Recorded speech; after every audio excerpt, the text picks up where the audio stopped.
கலயே சுந்தராகாரம் சதைக பிரியதர்ஷனம் அஜ்ஞான நாசகம் தேவம் சத்குரும் முரளீதரம்.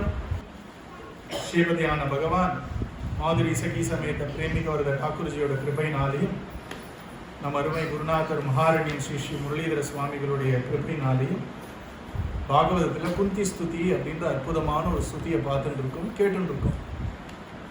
குந்தி ஸ்துதி இருக்கு பார்த்தீங்களா? பக்தின்னா என்ன அப்படிங்கிற முழு லெசன், நம்ம முழு பாடத்தை 26 ஸ்லோகத்தில் கொடுத்துருச்சு மொத்தமாக. பக்தியே மூணு லெவலில் இருக்குது பக்தி. 1ஆம் கிளாஸ், 2ஆம் கிளாஸ், 3ஆம் கிளாஸ்ன்ற மாதிரி பக்தியுடைய முதல் படி, நடுவுப்படி, மேல்படி. முதல் படி என்னன்னா பயிற்சி பண்ணக்கூடிய ஒரு பக்தி. யாருக்குமே ஒரு பயிற்சி பண்ணணும்னா நல்லா இருக்கும். ரொம்ப கஷ்டப்பட்டு அதுக்கு எஃபர்ட் போட்டு பிடிச்சதோ பிடிக்கலையோ காலையில் 5 மணிக்கு எழுந்து பரீட்சை இருக்குன்னா படித்து இதெல்லாம் பண்ணுறது பயிற்சி. அதுக்கு தான் சாதனம்னு பேர். அந்த பயிற்சி பண்ணும்போது யாருக்குமே பிடிக்காது இல்லையா? இப்போ கிரிக்கெட் ஆடணும்னு வச்சுக்கோங்களேன், முதல்ல எடுத்தவொடனே உங்களுக்கு மட்டையோ பந்தையோ கொடுக்க மாட்டாங்க. முதல்ல 20 ரவுண்டு ஓடுறாமாங்க, 70 வாட்டி உட்காந்து எழுந்துருவாங்க, தண்டால் எடுப்பாங்க. கடைசியில் கிரிக்கெட் மட்டையை பிடிக்கிறதுக்கு முன்னாடி என்னெல்லாம் பண்ண வைக்கிறாங்க பாருங்க. அதெல்லாம் பண்ணாதான் பிச்சில் போய் ஏதோ 2 பால் போட விடுவாங்க, இல்லைன்னா 2 பால் அடிக்க விடுவாங்க. இப்போ கிரிக்கெட் விளையாடுறது சௌக்கியமா இருக்கே தவிர அதுக்கு பயிற்சி பண்றது சௌக்கியமா இல்லை. எல்லாரும் பெரிய ஸ்டார் ஆகணும்னு ஆசைப்படுறோமே தவிர அதுக்கான பயிற்சின்னா கொஞ்சம் அப்படியே பின்வாங்குறோம் இல்லையா? எல்லாருக்கும் ஆசை என்னன்னா நல்ல ஒரு ஸ்டார் ஆகணும், நம்ம பேர் பேப்பர்ல வரணும்னு ஆசைப்படுறோம் நல்ல விதத்துல. ஆனா அதுக்கான பயிற்சி கஷ்டமா இருக்கு. ஆனா நல்ல விதத்துல பேப்பர்ல நம்ம பேர் வரணும்ன்ற அந்த ஒரு ஊக்கம் இருக்கு இல்லையா, அது நமக்கு கசப்பான பயிற்சி கூட பண்ண வைக்கிறது. அந்த மாதிரி பக்தியில முதல் படி என்னன்னா பயிற்சி பண்ணக்கூடிய ஒரு பக்தி, சாதன பக்தின்னு பேர். அது என்னன்னா பண்ணும் போதெல்லாம் ஒன்றும் பெரிய ஆனந்தமாலாம் இருக்காது. நமக்கு என்னமோ அதெல்லாம் ஆனந்தமா இருக்கு, ஏதோ குரு கிருபை. உட்கார்ந்து ஹரே ராம ராம ராம ஹரே ஹரே, ஹரே கிருஷ்ண கிருஷ்ண இப்படிதான் முதல்ல பயிற்சி ஆரம்பிக்கும். இந்த டைம் ஓடுறதா, வாட்ச் நின்று போச்சா, இவ்வளவு நேரம் 1 hour சொன்னேன்னு பார்த்தா 2 நிமிஷம் கூட ஆலையே, இப்படிலாம் தோணுது இல்லையா? இப்படிலாம் தோணுனா நம்ம எல்லாம் நார்மல்னு அர்த்தம். ஒருத்தர் வந்து ஹரே ராமா சொன்ன உடனே எனக்கு ஆனந்தம் பொங்குறதுன்னா ஏதோ ப்ராப்ளம்னு அர்த்தம். ஆரம்பிக்கும் போதெல்லாம் அப்படிலாம் வராது. ஆரம்பிக்கும் போது கஷ்டமா தான் இருக்கும். அதுக்கு தான் பயிற்சி நிலையில இருக்கக்கூடிய பக்தின்னு பேரு. ஆனா நம்ம ஒரு குரு அவருடைய கதையை கேட்டு பக்தி ரொம்ப ஆனந்தமான ஒரு விஷயம், பக்தி பண்றதுதான் நம்ம வாழ்க்கையோட பிரயோஜனம் கேட்டு அவருடைய கண்ணுடைய கட்டாட்சத்தினால, அவருடைய திருஷ்டினால நமக்கு அது மேல ஒரு ஈடுபாடு வர்றதுனால பிடிச்சதோ பிடிக்கலையோ நம்ம முதல்ல பண்றோம். அதற்கு பயிற்சி பண்ணக்கூடிய ஒரு பக்தி. 1 hour என்ன ஆனாலும் சரி, 1 hour நான் போனே பார்க்க மாட்டேன், ஹரே ராமா தான் சொல்லுவேன், எடுத்து வச்சு சொல்றோம். இது பயிற்சி. கை அப்பப்போ போனால் பிடிச்சி இழுக்கிறோம், நாமா சொல்றோம் அப்படி. அப்போதான் கரெக்டாக நம்ம ஃப்ரெண்டு வரையடா வெளில போகலாம் அப்படின்னு கூப்பிடுவான். ஒரு 1 மணி நேரம் நாமா சொல்லணும்னு பார்த்தா எவ்வளோ தடங்கள் வருது பார்த்தீங்களா? அதுதான் பயிற்சி நிலையில இருக்கக்கூடிய ஒரு பக்தி முதல் படி. அது எப்படி அப்படின்னா, மழை பெய்யறதுக்கு முன்னாடி ஒரேடியாக வைக்க போறா இருக்கும் இல்லையா, ஒரேடியாக ஸ்டஃபியா இருக்கும், ஒரே வேர்த்து கொட்டும், அது நல்லா இருக்கு. ஆனா அந்த மாதிரி வேர்த்து கொட்டினால என்ன தெரியும்னா நமக்கு மழை வர போறதுன்னு தெரியுது இல்லையா? அதுக்கப்புறம் என்ன ஆகுதுன்னா அடுத்த லெவல் பக்தி, கொஞ்சம் கொஞ்சமா அனுபவம் வரக்கூடிய ஒரு பக்தி. என்னன்னா இப்ப ஹரேராமா சொல்லும் பொழுது ஒரு 10 முறை சொன்னோம்னா 1 முறை நல்லா இருக்கு, நல்லா இருந்தது சார், ஜம்முன்னு இருந்தது அப்படின்றோம். நம்ம குருஜியோட சேர்ந்து சொல்லும் பொழுது நல்லா இருக்கு, தனியா சொன்னா ரொம்ப போர் அடிக்கிறது. இந்த மாதிரி மகான்களோட சேரும் போது ஜம்முன்னு இருக்கு, தனியா பண்ணா கஷ்டமா இருக்கு, வர மாதிரி வருது ஆனாலும் இல்லை, லைட்டா ஒரு அனுபவம் மனசுல ஒரு சந்தோஷம் வருது ஆனாலும் எப்பவும் இல்லை. இப்படி ஒரு 2 கட்டானா இருக்கக்கூடிய நிலைமை அப்படிங்கிறது நடுநிலை பக்தி. இது எப்படின்னா கொஞ்சம் கொஞ்சமா தூரல் போடுறது, தூரல் போடுறதே வெளில வந்தா தூரல் நின்று போச்சு, அப்புறம் உள்ள வந்தா திருப்பி தூரல் போடுது, அப்போ வந்துட்டு போகுது. கொஞ்சம் லைட்டா பக்தினா ஆனந்தமான விஷயம்னு புரிஞ்சுக்கிற அளவுக்கு ஒரு அனுபவம் வருது. இது புரியுது இல்லையா? இது நடுநிலை பக்தின்னு பேரு. 3வது நிலை பக்தி நம்ம குருஜி எல்லாம் இருக்கக்கூடிய நிலை. எப்பவும் ஆனந்தம், எப்பவும் நாமம், எப்பவும் கிருஷ்ண சிந்தனை.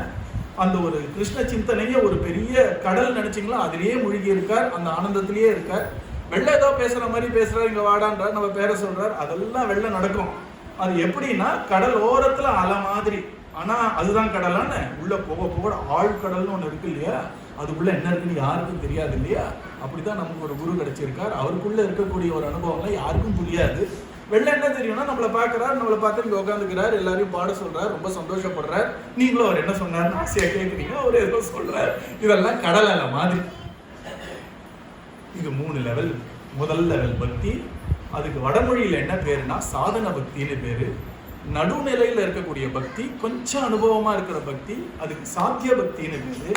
உயர்ந்த நிலையில் இருக்கக்கூடிய பக்திக்கு பிரேம பக்தி அப்படின்னு பேரு. அதனால குந்தி ஸ்துதி என்ன பண்ணுதுன்னா நம்ம கஷ்டப்பட்டு பயிற்சி பண்ணக்கூடிய ஒரு பக்தியை பத்தியும் சொல்லுது, அதனால வரக்கூடிய கொஞ்சம் அனுபவமா இருக்கக்கூடிய பக்தியை பத்தியும் சொல்றது.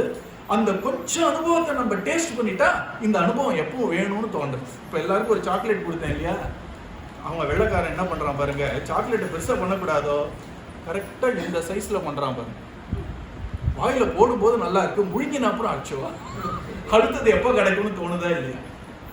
அப்போ லைட்டா டேஸ்ட் பண்ணாலே இந்த மாதிரி எப்பவும் டேஸ்ட் இருந்தா அவ்வளவு நல்லா இருக்கும்னு தோணுது இல்லையா, அந்த ஆசை வருது இல்லையா, அந்த ஆசை பூர்த்தியானா அதுக்கு தான் பிரேம பக்தின்னு பேர். இப்போ குந்தி தேவிக்கு என்னன்னா நிறைய நாமா சொல்லியிருக்கா, நிறைய பகவானுடைய கதையெல்லாம் கேட்டிருக்காங்க அவங்க. இப்போ கொஞ்சம் கொஞ்சமா பக்தினா என்னன்னு தெரியுது அவளுக்கு, நல்லா தெரியுது. இந்த பக்தி எப்பவுமே தனக்கு இருக்கணுமே அப்படின்னு ஆசை வருது பார்த்தீங்களா, அந்த ஆசைக்கு தான் சாத்திய பக்தின்னு பேரு. அந்த ஆசை பூர்த்தி ஆறுதுன்னு ஒரு இடம் கிடையாது, ஏன்னா பக்திங்கிறது முடியறது இல்லை. அது பக்தியுடைய எல்லையை காணவே முடியாது. எப்பவும் பக்தி வேணும் பக்தி வேணும் தான் நம்ம குருநாதரே பாடுறோம் இல்லையா. நம்ம நிறைய மதுரை கீதை எடுத்து பார்த்தா குருநாதர் நமக்காக பாடினான்னு வச்சுக்கலாம், அவரே ஒன்றும் பக்தி வேணும் பக்தி வேணும்ன்றாரு. ஏன்னா பக்தர்களுக்கெல்லாம் போரும்னே தோணாது. ஒரு சாக்லேட் சாப்பிட்டா சித்திரக்கலாக போரும்னு தோணுமா, ஒன்று வேணும் தான் கேட்கும். அந்த மாதிரி பக்தியோடைய அனுபவம் நம்ம ஹிருதயத்தில் வந்துருச்சுன்னா ஒன்று வேணும் தான் ஆசைப்படும். அதனால குந்தி கடைசியா என்ன பிரார்த்தனை பண்ண போறான்னா, கிருஷ்ணா எனக்கு அந்த பக்தி எப்பவும் இருக்கணும். சில பேர் சீசன் வந்தா பக்தி வரும், சில பேருக்கு அந்த சீசன்ல மட்டும் அப்படி பக்தியா இருப்பாங்க, காலங்காத்தால எழுந்துப்பாங்க, கோவிலுக்கு போவாங்க, பஜனை பண்ணுவாங்க. சீசன் முடிஞ்சிருச்சுன்னா பக்தியும் முடிஞ்சு போயிடும். இது நல்ல விஷயம், இது முதல் படி. எப்பவுமே ஒண்ணுமே பண்ணாம இருக்கிறதுக்கு ஒரு சீசனுக்காவது பக்தி பண்றது தப்பு கிடையாது இல்லையா. அந்த சீசனா பக்தி பண்ணும் பொழுது இந்த பக்தி இவ்வளவு நல்லா இருக்கேன்னு சொல்லி நமக்கு பிடிச்ச சாமி கிட்ட இந்த பக்தி எப்பவும் எனக்கு வரக்கூடாதா, எப்பவுமே இப்படி நான் ஒழுங்கா இருக்கக்கூடாதா, எப்பவும் நான் பக்தி பண்ணிட்டே இருக்கக்கூடாதான்னு ஒரு ஆசை வந்து ஒரு பிரார்த்தனை வரும் இல்லையா. அதுதான் அந்த பிரார்த்தனையை பூர்த்தி பண்ணிட்டாருன்னா அதுக்கு தான் பிரேம பக்தின்னு பேரு. அந்த பிரேம பக்தியை குந்தி தேவி சொல்லல, பிரேம பக்திக்கான பிரார்த்தனையை குந்தி தேவி சொல்லி முடிக்கிறா. பிரேம பக்தினா என்னன்னா ஒரு 2 வருஷத்துக்கு அப்புறம் நம்ம 10வது ஸ்கந்தத்துக்கு போறோம். அங்க கோபிகைகள் அப்படின்னு இருக்கக்கூடிய அந்த கண்ணனுக்காகவே பிறந்த அந்த ஒரு உத்தமிகள் தான் நமக்கு பிரேம பக்தினா என்னன்னு காட்ட போறாங்க. ஸோ இந்த குந்தி ஸ்துதியில காட்டக்கூடிய பக்தி பயிற்சி மூலமா இருக்கக்கூடிய ஒரு பக்தி. கிருஷ்ணாய வாசுதேவாய அப்படின்னு அவர் சொல்லதை நம்ம ஹரே ராமான்னு சொல்றோம். இந்த ஹரே ராம ராம ராம ஹரே ஹரே. என்னடா ஹரே ராம சொல்லிகிட்டே இருக்காரு. நான் 1ஆம் கிளாஸ் படிக்கிறேன், 2ஆம் கிளாஸ் 12 கிளாஸ் படிக்கிறோம், அப்புறம் டிகிரி பண்றோம். எதுக்குன்னா ஏதோ ஒரு உத்தியோகம் கிடைக்கும், நம்ம வாழ்க்கையில் நிம்மதியாக வாழலாம்னு இவ்வளோ கஷ்டப்பட்டு இருக்கோம். இப்போ 1ஆம் கிளாஸ்ல ஒருத்தன் பார்த்து ஏன்டா 1 2 3 4 கத்துக்கிற வாடா விளையாடலான்னு கோலி ஆடிட்டே இருந்தா வாழ்க்கையே கோலி தான், பெரிய கோலாயிடும் நமக்கு. அப்போ அந்த குழந்தை என்ன சொல்றது, அப்பாவோ அம்மாவோ சொல்றோங்கிறதுனால பிடிக்குதோ இல்லையோ 1 2 3 4 கத்துக்கிறது, அக்கா ஆனா அவனா கத்துக்கிறது. ஏன்னா அதுக்கு தெரியறது அவங்க அம்மா சொல்லியிருக்காங்க, இதெல்லாம் பண்ணேன்னா ஒரு நல்ல எதிர்காலம் இருக்குங்கிற மாதிரி. நம்ம ஹரே ராமா பிடிக்குதோ பிடிக்கலையோ, நமக்குலாம் பிடிச்சிருக்கு, நம்ம பாக்கியம். சில பேருக்கு பிடிக்கலன்னா கூட உட்காந்து சொல்லுவார்கள், ஏன்னா குரு சொல்லியிருக்காரு நம்ம வாழ்க்கையில முன்னேறணும்னா சொல்லியாகணும். அந்த மாதிரி இந்த கோபிகைகள் உத்தமமான ஒரு பக்தி, எப்பவுமே அன்புல இருக்கக்கூடிய ஒரு பக்தியை அப்புறம் காட்ட போறார்கள். அந்த பக்தி வேணும்னு ஆசைப்படணும் இல்லையா, அந்த ஆசை எப்படி படணும்னு குந்தி தேவி காட்டுறார்கள். அந்த ஆசை படத்துக்கு முன்னாடி என்ன பண்ணணும்னு காட்டுறார்கள். முதல்ல பிரார்த்தனைய நம்ம நல்லா இருக்கணும், நிறைய பணம் வரணும், நல்ல படிப்பு வரணும், 4 பேர் நல்ல மெச்சரா மாதிரி வாழணும்ன்ற பிரார்த்தனை பண்ணி பழகினா தான் அதே டெக்னிக்கை வச்சு கிருஷ்ணரை பார்த்தோ குருநாதரை பார்த்தோ எப்பவுமே உங்க மேல பக்தியா இருக்கணும், எப்பவுமே நான் ஒரு அன்போ மயமா இருக்கணும்னு கேட்க தெரியும் இல்லையா. முதல்ல ஒரு பந்து வருதுன்னா முதல்ல மட்டையை வைக்க தெரிஞ்சாதானே 6 அடிக்க முடியும். அதனால முதல்ல நமக்கு இதெல்லாம் நடக்கணும், எனக்கு நான் நல்லவனா இருக்கணும், எனக்கு நிறைய பணம் வரணும், இப்படிலாம் கேட்கறது தப்பே கிடையாது. ஆனா கேட்கிறோம் பார்த்தீங்களா, பிரார்த்தனை பண்ணி பழகிறோம் பார்த்தீங்களா. ஒரு நாள் நமக்கு தெரியும், இந்த கிளாஸ் பீஸ் ஞாபகம் இருக்கு இல்லையா, நம்ம ஏதோ ஒன்று ரொம்ப பெருசு நினைச்சுட்டு இருக்கோம். ஒரு நாள் அந்த கிளாஸ் பீஸ் போன உடனே பிரார்த்தனை பண்ணி பழக்கம் இருக்கிறதுனால சரியான விஷயத்துக்கு பிரார்த்தனை பண்ணுவோம். என்ன சரியான விஷயம், என்ன பண்ணாலும் நான் அதை ஏற்றுக்கக்கூடிய ஒரு மனப்பக்குவம் வேணும், எனக்கு எப்பவுமே உன் நினைவு வேணும், எப்பவுமே நான் அன்பா இருக்கணும் அப்படின்ற ஒரு பிரார்த்தனை நான் சொல்றேன் நீங்க பண்ணக்கூடாது, தானா மனசுல உதிக்கணும். அதுக்கு நம்ம பிராக்டிஸ் தான் இந்த பிரார்த்தனை எல்லாம். நம்ம படிப்புக்காக பிரார்த்தனை அவசியம் பண்ணணும். பகவான் சொல்றான், நீ எல்லா விதத்துக்காகவும் என்கிட்ட பிரார்த்தனை பண்ணு, அப்படி பண்ணாலே எனக்கு உன் மேல ஒரு அன்பு வரும், உன் மேல ஒரு பற்று வரும். கொஞ்சம் கொஞ்சமா ஒரு குரு அனுப்பி உன் மனசை மாத்தி எது அவசியமோ அதுக்கான பிரார்த்தனை நான் உன்னை பண்ண வைப்பேன். அது அப்படின்னு பகவான் கீதையில சொல்றான். சதுர்விஜா 4 விதமான பக்தர்கள். அதுல ரொம்ப பெரிய பக்தர்கள் யாருன்னா, கிருஷ்ணன் கிட்ட ஒண்ணுமே வேண்டாம், உன் பேர் சொல்றதே இனிக்கிறது அப்படின்னு சொல்லக்கூடிய ஞானிகள் ரொம்ப பெரியவர்கள்னு சொல்றான். ஆனா 4 பேருமே எனக்கு ரொம்ப வேண்டப்பட்டவர்கள்னு சொல்றான். அதனால இந்த குந்தி தேவி அழகா சொல்ற, இந்த பிரார்த்தனை எப்படி பண்ணணும் அப்படிங்கறத அவ பண்ணியே காட்டுறான். அவளுக்கு என்ன ஒரு பாக்கியம்னா, கண்ணன் முன்னாடி நின்று பேசுறான் இல்லையா? நமக்கு அந்த பாக்கியம். இவனும் கண்ணன் தான். இவன் முன்னாடி நின்று நாமம் சொல்லக்கூடிய பாக்கியம் நமக்கு இருக்கா மாதிரி குந்தி தேவியும் தன்னுடைய சொந்த ஒரு அண்ணன் பிள்ளைதான் பகவான்னு புரிஞ்சுட்டா அழகா பிரார்த்தனை பண்றா. அதனால முதல்ல எடுத்த உடனே பாகவதத்துல எல்லாம் பர்ஃபெக்டா இருக்கு. பாகவன் தான் கிருஷ்ணர் இல்லையா? கிருஷ்ணர் எவ்வளோ பர்ஃபெக்டா இருக்கா, ரொம்ப சரியா இருக்கா மாதிரி பாகவதமும் எல்லாம் சரியா இருக்கும். முதல்ல பக்தி அப்படிங்கிறதுக்கு நம்ம கால் எடுத்து வைக்கும் பொழுது பக்தினா என்ன, அதை எப்படி பண்ணணும்னு காட்டுறது தான் இந்த குந்தி. அதனால முதல்ல எடுத்த உடனே நமஸ்யே புருஷன், முதல்ல நமஹா அப்படின்னாலே நான் சிறியவன் அவர் பெரியவர்னு ஏதோ ஒரு விதத்துல இருந்தா தானே கையை கூப்பி நமஹா போ. நமஹான்னா உனக்கு நமஸ்காரம், நான் உன்னை வழிபடுகிறேன் அர்த்தம். அப்படி குந்தி முதல்ல எடுத்த உடனே நீ தான் பகவான், எல்லாவற்றிலும் ரொம்ப பெரியவன் நீ, இயற்கை காட்டிலும் பெரியவன் நீ, பிரகிருத்தே வரம். பிரகிருத்தினா இது இயற்கைன்னு அர்த்தம். நிறைய பேர் இயற்கையின் பெயரால் நான் சபதம் எடுக்கிறேன்னு சொல்றது தப்பு கிடையாது. இயற்கை நம்மளை விட பெருசுன்னு ஒத்துக்கிறாங்க இல்லையா? நம்ம மதத்துல சொல்றது இயற்கையையும் ஆட்டி படைக்கக்கூடிய ஒரு இறைவன் இருக்காம்பா, ஏன் நடுவுல நிக்கிறவனு மேல போனா சொல்றோம், தவறுன்னே நம்ம சொல்லல. யாரு இயற்கைவாதின்னு சொல்றார்களோ அவர்கள் இப்போ கிண்டி ஸ்டேஷன் வரைக்கும் இருக்காங்க.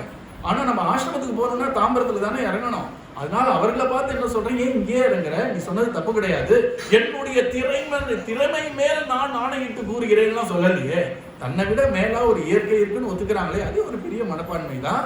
அந்த இயற்கையிலேயே நிக்கிற அந்த இயற்கையை கூட ஆட்டி படைக்கக்கூடிய இறைவன் ஒருத்தர் இருக்கானே, அது வரைக்கும் போகக்கூடாதாங்கிறதா நம்ம ஏக்கம்.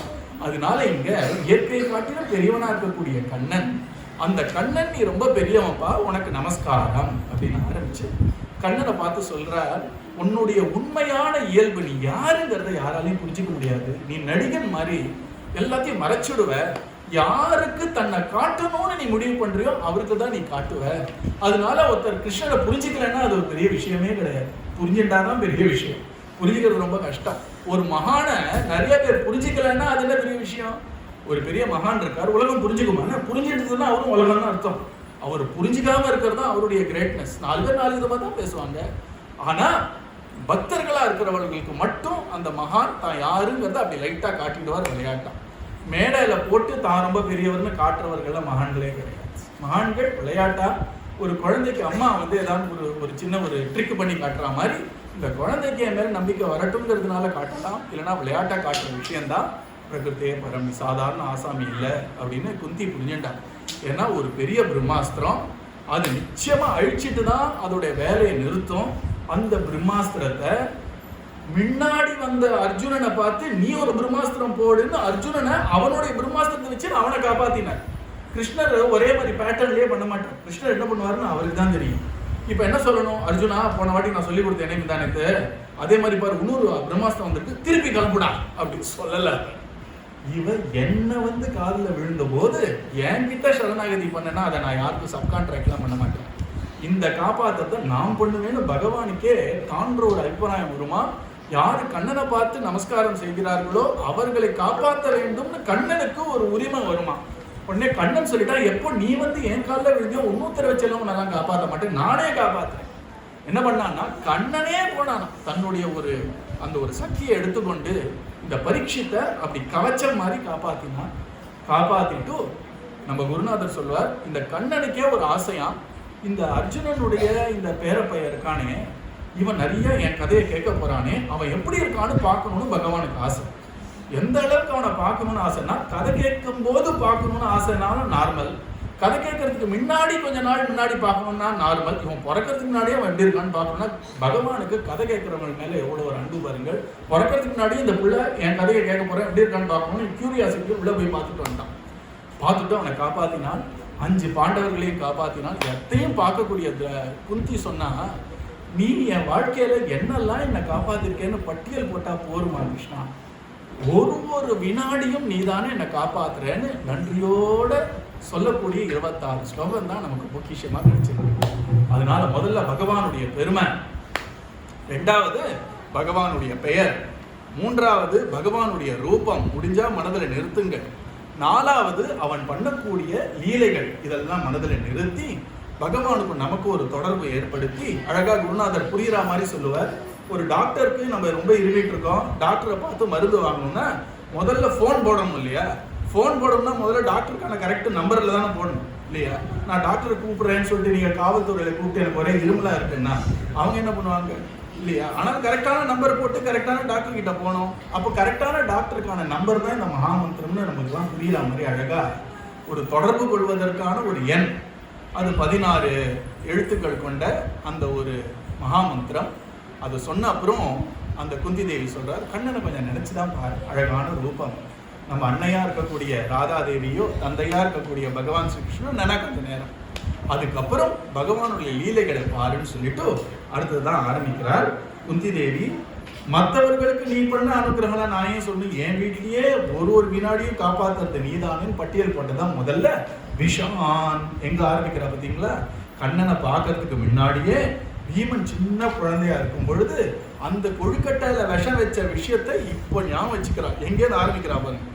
இப்போ பொதுவா நம்ம இது ஒரு பாடம், இது எழுதி வச்சு என்ன பாடம்னா, பகவான் நம்மள ஒவ்வொரு க்ஷணமும் காப்பாத்துறானா இல்லையா?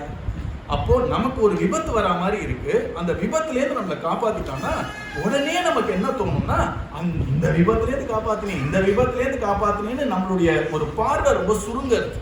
குந்தி தேவி சொல்றா, இத காரணமா வச்சுட்டு முதல்ல இருந்து ஆரம்பி.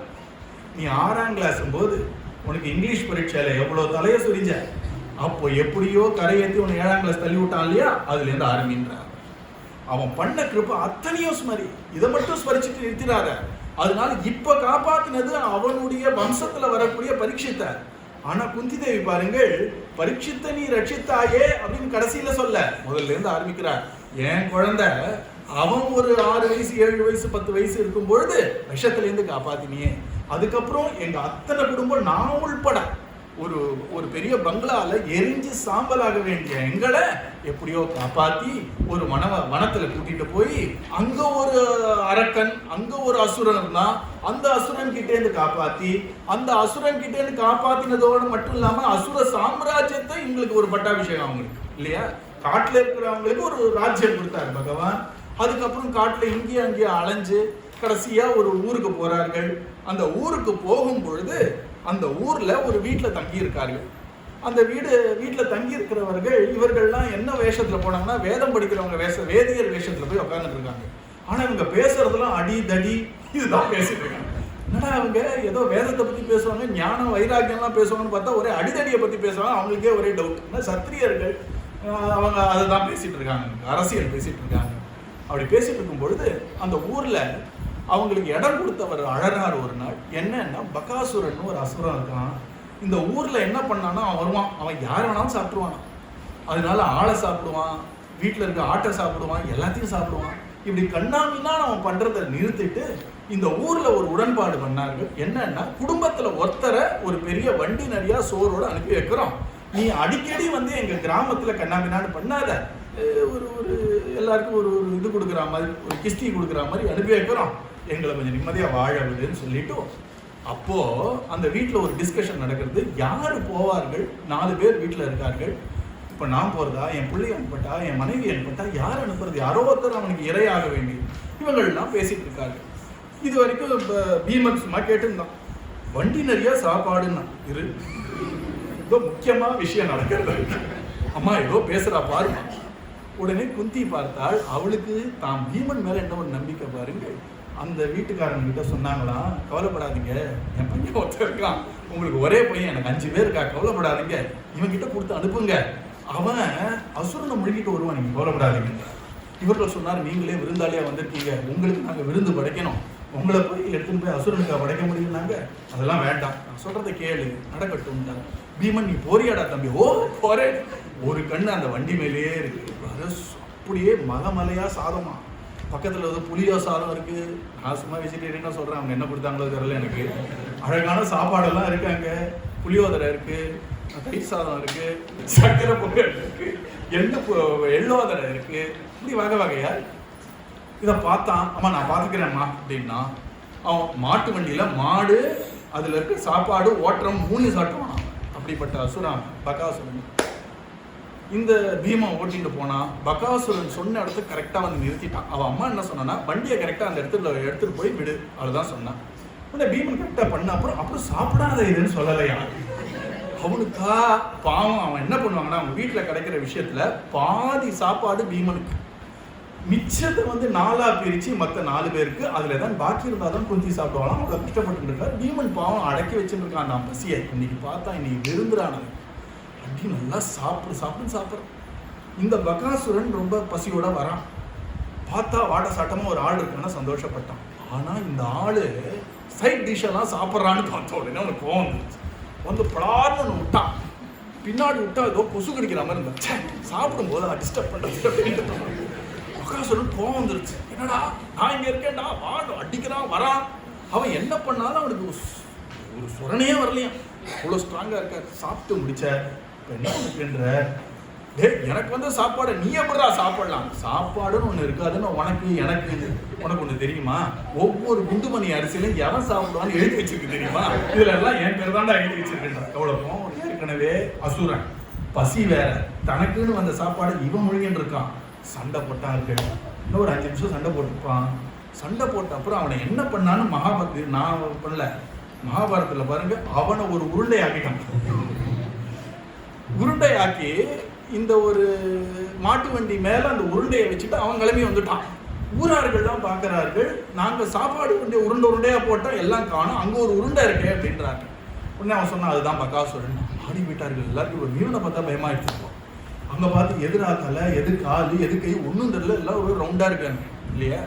அப்படி பார்த்த உடனே நீங்கள் யாருன்னு கேட்கும் பொழுது அவர் சொல்லிட்டார், நீ இவ்வளோ பெரிய சக்தி வாய்ந்தவர்கள், உங்களெல்லாம் நான் சரியா பார்த்துக்கல, என்னை க்ஷமிக்கணும்னு சொல்லிட்டு இங்கதான் துருபத தேசத்து இளவரசி திரௌபதினு பேரு, அவளுக்கு ஸ்வயம்பரம் நடக்கிறது, இவ்வளோ பராக்கிரமசாலின்னு நீங்க அங்க போகலாமேன்னு சொன்ன உடனே சரி போகலான்னு கிளம்பி அந்த ஸ்வயம்பரத்துல தான் முதல்ல கண்ணனையே பார்க்கிறார். கண்ணனை பார்க்கறதுக்கு முன்னாடி இந்த அசுரர்கள் கிட்டே இருந்தெல்லாம் காப்பாத்தினது கண்ணனுடைய கிருபை இல்லையா. இப்ப நினைச்சு பாருங்கள், அவன் விஷம், அந்த விஷத்தை சாப்பிட்டு அந்த நாகலோகத்துக்கு போய் இவ்வளவு சக்தி இருந்ததுனால தான் ஹிடிம்பனையோ இல்லைன்னா இந்த பகாசுரனையோ அடிக்க முடியும். இப்போ நடந்தது விபத்தா இல்லைன்னா லாபமா, ஒரு டவுட் வருது பார்த்தீங்களா. பகவான் பண்ண எல்லாம் பர்ஃபெக்டா பண்ணுமா. இது நம்ம பீமன் வரைக்கும் போக வேண்டாம், உங்க வாழ்க்கையை எடுத்து பாருங்கள். நீங்க ஒரு 2ஆம் கிளாஸ்ல புலம்பிருக்கீங்க இல்லையா, அதை திருப்பி யோசிச்சு பாருங்கள். அது நடந்தது நல்லா தான் நடந்தது, அது நடந்ததுனால தான் நான் இப்படி இருக்கேன். ஒருத்தர் என்ன பண்ணார், ஒரு பர்ஸ் எடுத்துன்னு போனார், 5 ரூபாய் பர்ஸ்ல இருந்தது.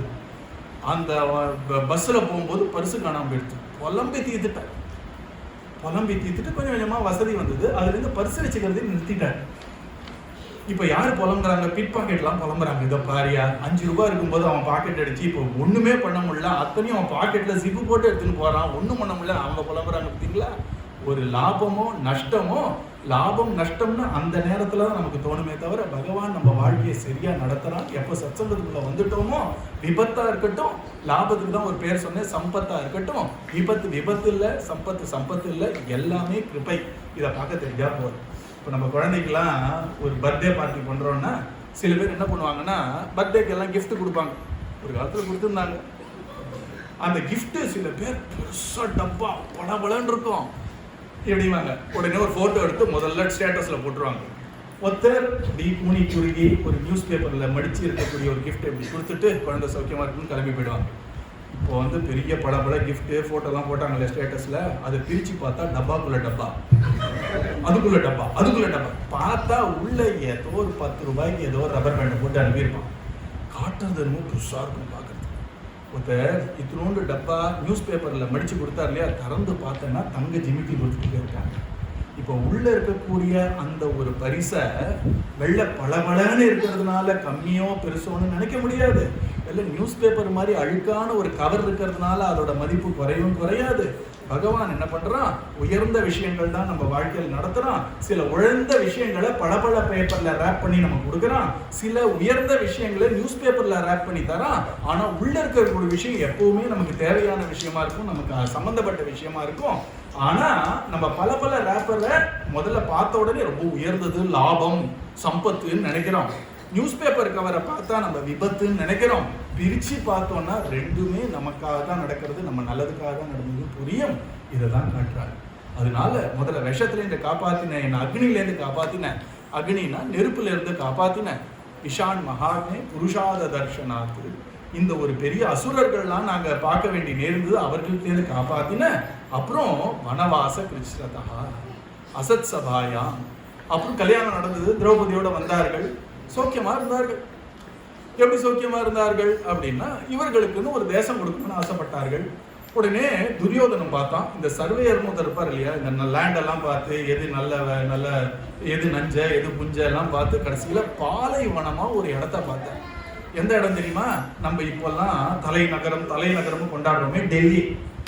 அந்த டெல்லியை பார்த்து டெல்லி ஒரு ரவுண்டை போட்டு இதெல்லாம் பாண்டவர்களுக்கு தள்ளி விட்டுருப்பா.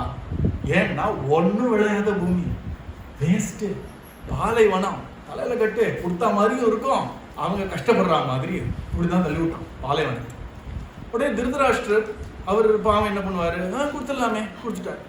உடனே யுதிஷ்டிரா, உனக்குன்னு ஒரு ராஜ்யம் இல்லைன்னா எப்படிப்பா, இளவரசன்னா எப்ப நீ எப்பவுமே நம்பர் 2 இருப்ப, உனக்கு அழகான ஒரு இடத்த தரேன் அப்படின்னு கொடுத்தா யுதிஷ்டிரருக்கே சந்தோஷம், ஆச்சரியம். இவர்கள் கூட மனசாகி ஒரு லேண்ட் கொடுக்குறாங்களா நமக்கு. போய் பார்த்தா ஒரே பாலைவனம். நினைச்சு பார்த்தாரு, அதான் இவ்வளவு தாராள மனசா. இப்படி நினைச்சுட்டே இருக்கும்போது பகவான் கிட்டே ஒரு தபால் வந்துதான். என்னப்பா, நீ ஏதோ ஒரு புதிய ராஜ்யத்துல பால் காய்ச்ச போறியா, என்னை கூப்பிடவே மாட்டியா நீ அப்படின்னா. உடனே பகவானை பார்த்து, பகவான் யுதிஷ்டரை பார்த்து அண்ணான்னு கூப்பிடுவாரு. என்ன, பகவான் யுதிஷ்டரை வாடா போடானே கூப்பிட மாட்டார். யுதிஷ்டரர் கிருஷ்ணா அப்படின்னு கொட்டா, இது இங்க இருக்க அப்படிங்குமா, அடியேன்னு வந்து நிப்பான். அயனஸ்மி மகாபாகு. தர்மத்து மேல பகவானுக்கு எவ்வளவு பக்தி பத்திங்களா, அதனாலதான் தர்மபுத்திர மேல பக்தி. யாரு நல்லவர்களா தர்மத்தோட இருக்காங்களோ பகவானுக்கு அவங்க மேல பக்தியே வந்துடும், மரியாதையே வந்துடும். அவ்வளோ மரியாதை வச்சிருக்கான் தர்மத்து மேல. அதனால இந்த யுதிஷ்டர் கூப்பிட்டாருன்னா ஓடி வந்தான் கிருஷ்ணன்.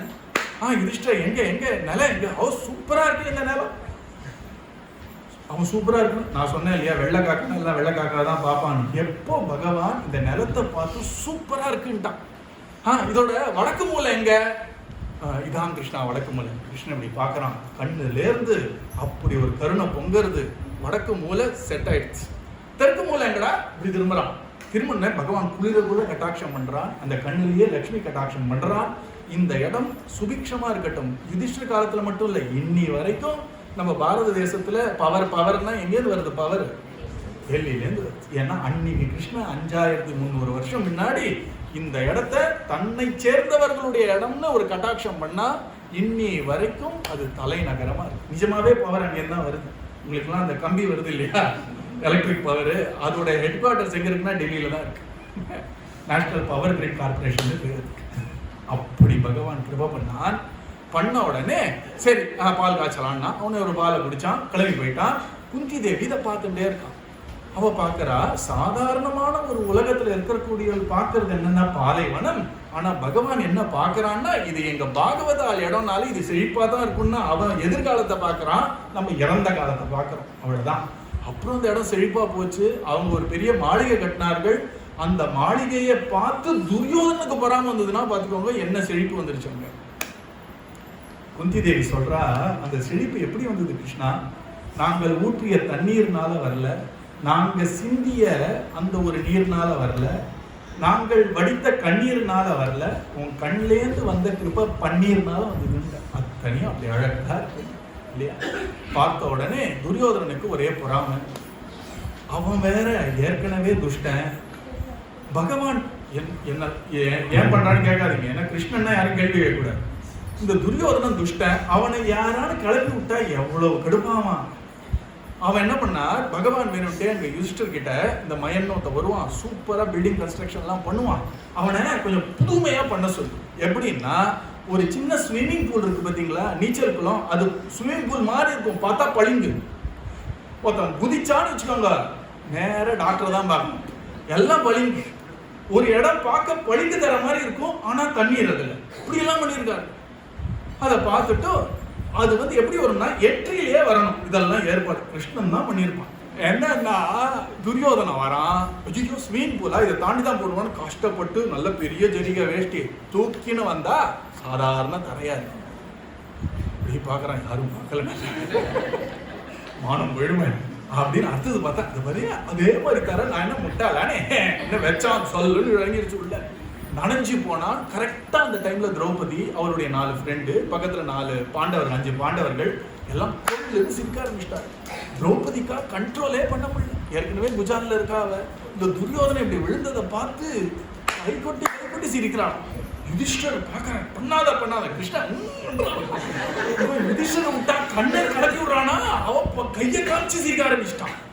நினைச்சு பாருங்க, ஒரு சத்திரியன், அவன் ஏற்கனவே துஷ்டன், ஒரு பெண்கள்லாம் என்ன இப்படி நகையாடினார்கள்னு உடனே அவனால தூங்கவே முடியல. ஏற்கனவே போறாம, ஏற்கனவே திரௌபதியை தான் மனைவியாக்கணும்னு போய் அந்த ஸ்வயம்பரத்துல அவமானப்பட்டு வந்தான்.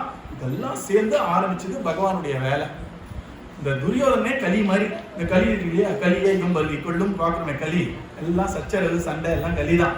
இந்த துரியோதனை கிளப்பி விட்டுதான் தர்மத்தை ஸ்தாபனம் பண்ணுங்கிறதுனால கிளப்பி விட்டது அதுதான் முதல்ல ஆரம்பம். துரியோதனன் வந்தான், கருவறான், இப்படி ஆயிடுச்சு எனக்கு, நான் ஏன் சாப்பிடணும், நான் இனிமே சாப்பிட போறது இல்லை, ரூமை தாப்பா போட்டான், அழறான், துடிக்கிறான், வெதும்பறான். இதெல்லாம் வேற என்னெல்லாம் வேர்டு இருக்குன்னு தெரியல, எல்லாம் லிஸ்ட் போடுங்க. அவன் அப்பா பார்த்து ஏண்டா குழந்தை, ஏண்டா அவனு சாப்பிடல, ஏண்டா ஜுரமே வந்துருத்தான் அந்த அவமானத்தை. அப்பதான் பார்த்தான் சகுனி, நம்ம வேலை ஆரம்பிச்சாச்சு. அவனுக்கு சொன்னேன் இல்லையா, அவன் வந்ததே எதுக்குன்னா இந்த குடும்பம் நாசமா போங்கிறதுக்காக தான் வந்திருக்கான். அவன் தங்க மேல அவளோட பாசம், அவளை ஏமாத்தி இப்படி கல்யாணம் பண்ணிட்டான். எப்படி வாழ பிறந்தவ ஒரு கண்ணு தெரியாதவனுக்கு கல்யாணம் பண்ணிட்டான்னு அவன் நினைச்சான். அதுல என்ன தப்பு இருக்குன்னு அவனுக்கு புரியல. அதுல என்ன தப்பு இருக்கு? ஆனா இந்த குடும்பத்தை அழிக்கணும்னு நினைச்சா பார்த்தான், துரியோதனன் நல்லா கலப்பிடும்னு சொல்லி அவனை நல்லா தூபம் போடுறான். இப்படி ஆயிடுச்சேடா, அவமானத்துக்கு நம்ம இறந்தே போலாம்டா, சும்மா விடக்கூடாது அவர்களை. நேரடியா உன்னெல்லாம் எதிர்த்து பண்ண முடியாது, என்கிட்ட ஒரு கிஃப்ட் இருக்கு, என்கிட்ட ஒரு திறமை இருக்கு, அதை வச்சு முடிச்சுடலாம். என்ன பண்ணலாம்னா சூதாட்டத்துக்கு கூப்பிடு. மகாபாரதத்திலேயே சூதாடினா எங்க போய் முடியும்னு காட்டுறதுக்கு முதல் படி தர்மபுத்திரர் அவர் சூதாட கூப்பிடுறார். சாதாரண மனுஷன் சூதாடினா வேற விஷயம், தர்மபுத்திரர் தர்மம் தெரிஞ்சவர் அவனை சூதாட கூப்பிடுறார். அவ அப்பா கிட்ட சொல்றார். அவ அப்பா சொன்னார், டேய் சாதாரணமா அவர் தர்மபுத்திரரா, அவரெல்லாம் சூதாட்டம்னா வரமாட்டாரா? ஒன்று சொல்றார், பெரியவர்கள் கூப்பிட்டாருன்னு சொன்னா நிச்சயமா வருவர். அப்படி ட்ராக் பண்றான் அவரு. நீங்க அழைச்சதா சொல்லுங்கள். அதுவும் யாரு போய் சொல்லணும்? விதுரரே போய் சொல்லணும். விதுரர் மாட்டின்ட்டாரு. அவர் என்ன நினைச்சிட்டு போறாருன்னா, யுதிஷ்டர் எப்படியாவது முடியாதுன்னு சொல்லணும்னு பிரார்த்தனை பண்ணிட்டே போறார். யுதிஷ்டர் கிட்ட சொல்றார், இந்த மாதிரி திருதராஷ்டிரர் கூப்பிட்டாருப்பா, வேணா வா அப்படின்னார். அவர் கூப்பிட்டு நான் எப்படி வராம இருக்க முடியும்? எங்க இந்த தேசத்து ராஜா என்னுடைய சித்தப்பா, அவர் தான் இங்க ராஜாவா இருக்கிறதுனால அவர் சொன்னதை நான் கேட்பேன், அவர் பெரியவர், அவர் சொன்னா நான் கேட்பேன். வந்துட்டான். வந்த உடனே சூதாடும் பொழுது இந்த துரியோதனை என்ன பண்ணா, நான் ஆடல, எனக்கு பேர்ல எங்க மாமா ஆடுவாருன்னு. அப்ப யுதிஷ்டர் என்ன பண்ணிருக்கணும், அப்படியா அப்ப நான் ஆடல, கிருஷ்ணா வாடான்னா முடிச்சிருப்பாரு கிருஷ்ணர் சகுனிய. பகவானே தோல் தட்டி தெரியுமா கீதையில சொல்ற, சகுனியை விட போட்டி சகுனியை எனக்கு ட்ரிக் எல்லாம் ஆட தெரியும் எனக்குன்னு அவர் சொல்லிக்கிறார். நியூத்தம் சலயதாமஸ்மி அப்படின்ற. இந்த யுதிஷ்டருக்கு பாவம் அது தெரியல, இல்லைன்னா கிருஷ்ணருக்கு ஏன் அனாவசியமா தொந்தரவு கொடுன்னு நினைச்சாரோ என்னமோ, ஆட ஆரம்பிச்சிட்டார். ஒன்னா இழந்தார், சொத்தை இழந்தார், யானைப்படை, குதிரைப்படை, காலாட்படை, தேர்ப்படை தனியா இருந்தார். அதுக்கப்புறம் என்ன பண்ணார், சகுனி பார்த்தா, படையெல்லாம் போச்சுன்னா என்ன, உங்ககிட்ட இருக்கக்கூடிய ஆபரணங்கள்லாம் வை, இந்த என் மகுடத்தை வச்சேன், என் நெக்லஸை வச்சேன், எல்லாத்தையும் வச்சார், இழந்தார். அப்புறம் இந்த 4 தடி பசங்க மாதிரி உட்காந்துட்டு இருக்காங்களே, என் தம்பிகளெல்லாம் வை அப்படின்றார். உடனே யுதிஷ்டர், ஒரு வாட்டி நீ ஜெயிச்சா அத்தனையும் திருப்பி தரேன், இப்படிதானே சூதாட்டத்தில் எப்படி மாட்டுவோன்னா, இது ஒண்ணு எனக்கு செட் ஆச்சுன்னா அவளை வாழ்க்கையே, அவ்வளவுதான் வாழ்க்கையே போச்சுன்னு அர்த்தம். இப்படிதான் மாட்டிப்போம்.